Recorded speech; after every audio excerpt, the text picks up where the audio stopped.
อันนี้แหละบ้านกระอากปากหอยเดือบ้านแกงยาพืชนะอันนี้กระบ่หั่งบ่มีกระบ่ทุกบ่ยากมีทางค้อนกีได้เด้อเห็นว่าบ้านน้อยๆกะทางค้อนกีได้เห็นว่าบ้านน้อยๆก็มีทางค้อนกีได้เด้อมีหันขายเครื่องมีไฟฟ้าแต่น้ำประปานี่บ่ยากปานใดก็มีวัด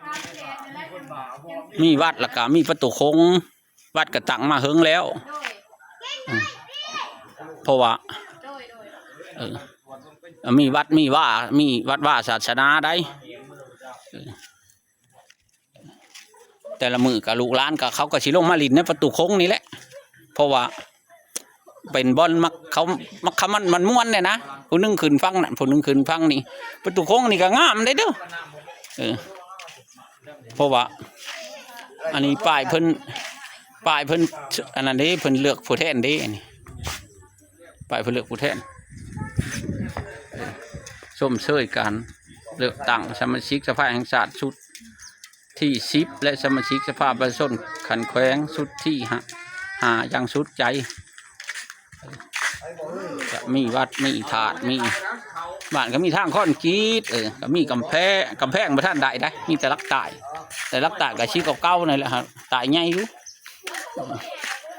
แต่ว่าทางนี่กับประท่านเลวกับเฮ็ดชนนั่นแน่เฮ็ดชนนี่แน่ว่าสิพยายามอยู่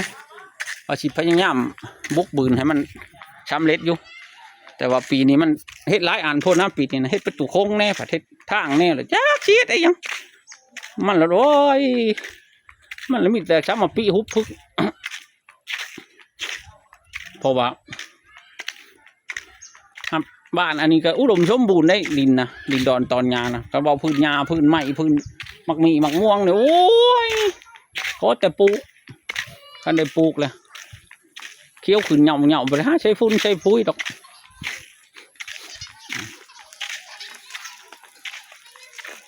จังหวะมัน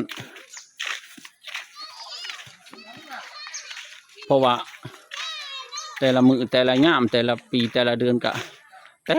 เริ่มแรกตั้งแต่ปี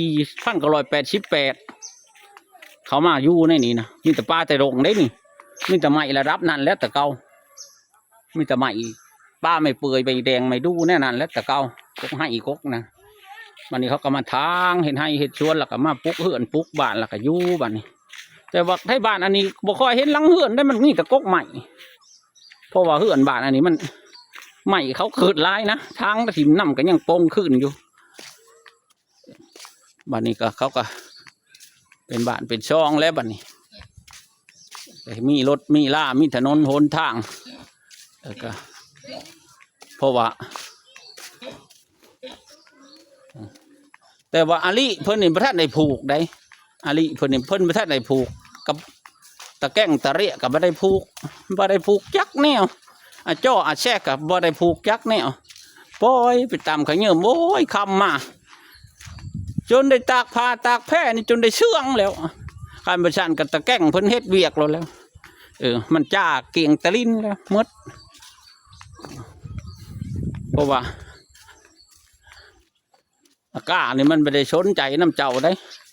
อันนั้นเป็นแม่นตะแก้งนี่มันไม่สนใจน้ำเจ้าได้ส่งเสือพาแพร่นี่มันกินมดมันจ้าโดยมดโลดมันจ้ามดแล้วอันนี้กระทั่งค้อนกรีดนี่ก็แต่ว่าบ่กับบ่ทุกกับบ่ยากใครว่าชิเจริญแท้กับบ่แม่นบ่ทางปูยางกับปูอยู่เอาอันนั้นแหละเอาอีหยังเลยเอาอันมูนตะแก้งนั่นแหละปูกะพ่อได้เที่ยวอยู่เพราะว่าอันนี้เฮ็ดทางอยู่ค่ะมันพระท่านแล้วว่าอยากเฮ็ดให้มันแล้วจักมือได้ละฟังเบิ่งมันแดดมันฝนนี่แหละมันเฮ็ดหลายอันพอนะปีนี้นะเฮ็ดประตูโค้งกับช่องอันเฮ็ดหอแจกแน่ผัดบไดแมนโอ้ไก่โตได้นี่ไก่โตมันสิเตะกันเนื้อไปจักไก่โตบ้านนี้ก็มันหลายแนวอยากคืบอยากดึงมันขาสั่นขาเหย่ามันคือว่าแล้วมันเลยว่าบ่แล้วว่าจากสร้างให้มันแล้วยุทธางกะมันเป็นค่าน้ำมืดเงินก่อนเสียบ่งามอัน ทายกองทั้งตังบ่จะงามทายทั้งนอนแค่นี้เอาแบบสีมันจะงามอันนี้ก็ใช่ชาวบ้านเพิ่นกำลังมาแต่จักเพิ่นสิมาขายอีหยังเล่นนี่โอ้เพิ่นได้เห็นละโงกโอ้มันโอ้ลายไปได้ฮะจักโอ้ยพาก็เด้อซะคันได้เงินสิซื้ออยู่มื้อนี้บ่ทันได้เงินบ่ทันได้เงินบ่ทันได้เงินสิซื้อซอยเพิ่นอยู่บัดได้เงินก็แม่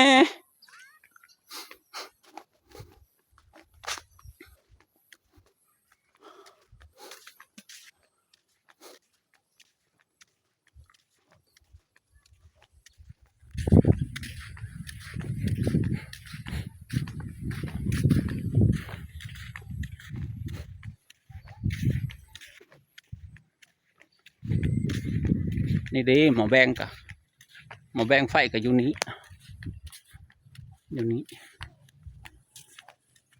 แต่ว่าซุ่มชนบ้านชนบทเฮาก็ซ้ำนี่แล้วมีน้ำมีไฟน้ำกับน้ำบาดาลน้ำสางคุดแน่น้ำสางแซงเฮานะมีไฟมีน้ำแล้วก็ม่วนอยู่ได้พ่ออยู่อยู่ได้โอ้ยขึ้นลังแต่สมัยปีอัน2,500-6,000ขึ้นลังโอ้ยน้ำกับบ่ได้ไฟกับบ่มีโอ้ยใช่ไหมมันอัตคัดอัตฟืดแต่เก่าจังหวะจักสิว่าครับโอ้ยก็คือว่าในตอนนั้นนะอีกอย่างแหละเบิ้งหมู่กวางฟ้านติดฟุ้งชะนี่อันติดแลนเบิ้งมันแขวนงาใหม่ให้ต้นแขวงไกวมันจังไรแต่แต่เก้านั่นชัดเครื่องป้าคล้องดงชัดป้านี่โอ้ยอันอีกอย่างลิ้นแล่นแค้นเพ่นนี่แต่ไม่มันลายแต่เก่านะแต่ว่าคู่มือนี่ก็ยังมีอยู่พอได้กินอยู่แต่ว่าชัดป้าคู่มือนี่มีแต่นอใหม่ก็เฮ็ดละโงกไปย่ำได้กระเพาะเพิ่นกำลังได้เฮ็ดอันนี้ก็เพิ่นกำลังสิปุเพิ่นกำลังสางไม้เพิ่นท่านแล้วเพิ่นปลูกวางเดือนที่เดือน5นี่แหละวันนี้ก็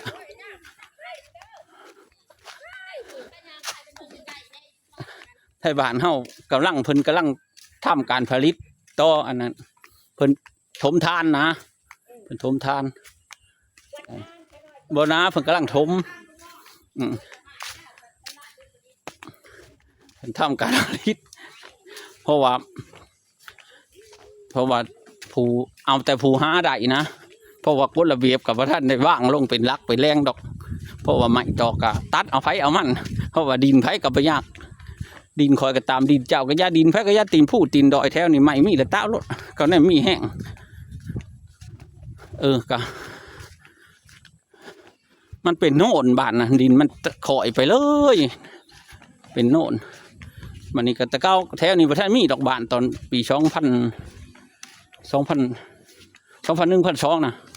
มีแต่เฮือนละลังละซองมีแต่เที่ยงเพิ่นเป็นมีแต่หัวแต่ชวนอยู่นี่ก็ขายทหารบัดนี้เพิ่นย้ายไปแล้วก็เลยเอาบ้านมาอยู่บัดนี้แต่ได้หลายหลังคาแล้วนี่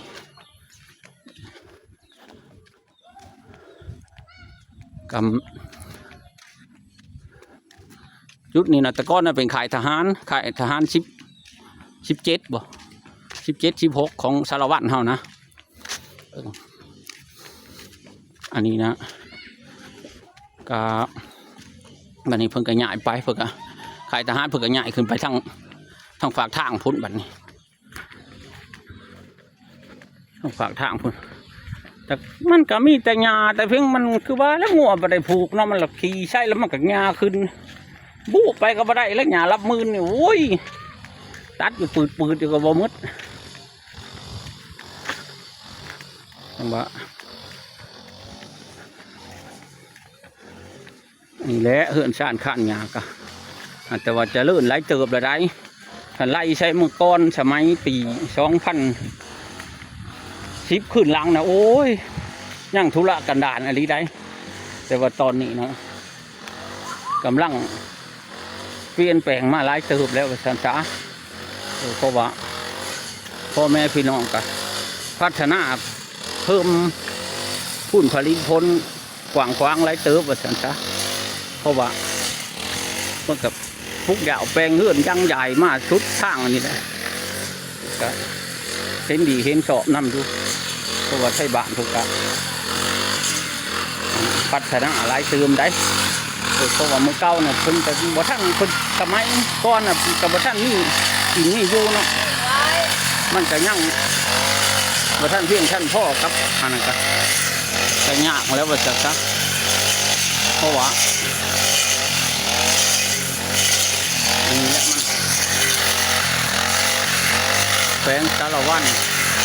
เมืองละครเพ่งบ้านแกงนาพืชเป็นบ้านสาธารณสุขแบบอย่างและบ้านยุทธิการทายสะท้ายวันที่5 มีนา2023ดูอ้าววิดีโอก็ถือว่ามาเท่านี้ก็สบายดีแล้วได้แบบในบรรทุก